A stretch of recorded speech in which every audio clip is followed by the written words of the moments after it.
Pour ce qui est de la représentation de Fresnel, nous allons reprendre les fonctions qui se retrouvent dans le théorème du centre d'inertie. Et à chaque fonction, nous allons associer un vecteur.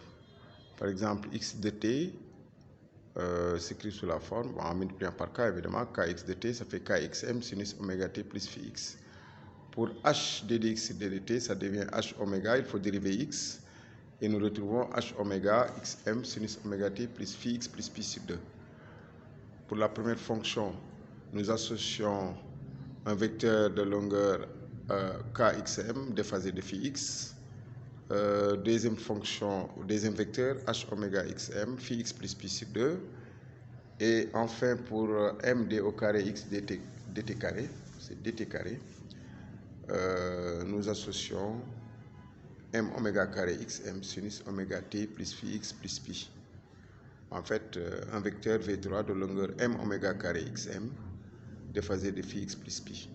Et la fonction excitatrice, on y associe le vecteur v de longueur fm et qui sera l'origine des phases. Il n'est pas déphasé. Et donc nous associons cette représentation de Fresnel. Dans un premier cas, c'est une hypothèse qui est faite. Nous considérons que kxm est supérieur à m oméga carré xm. Nous commençons par représenter le vecteur kxm. Au vecteur kxm, nous ajoutons un vecteur déphasé de pi sur 2, h oméga xm. Ensuite, un autre vecteur déphasé de pi de longueur m oméga carré xm. Et la somme de ces trois vecteurs nous donne un vecteur v de longueur fm. Voici la construction associée. Et dans le deuxième cas, c'est lorsque kxm est inférieur à m oméga carré xm. Nous retrouvons une autre construction.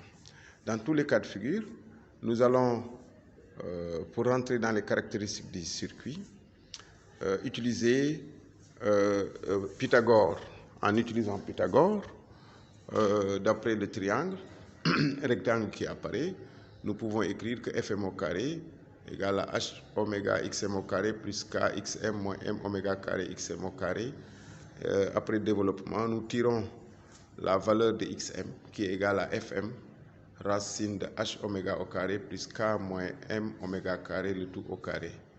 Et le déphasage s'écrit tangente delta phi qui est égale à h oméga sur k moins m oméga au carré. Nous allons un peu disserter sur la valeur de oméga qui rende maximal xm. Autrement, il va falloir dériver le dénominateur pour voir pour quelle valeur de oméga la dérivée est nulle. Nous allons nous y atteler.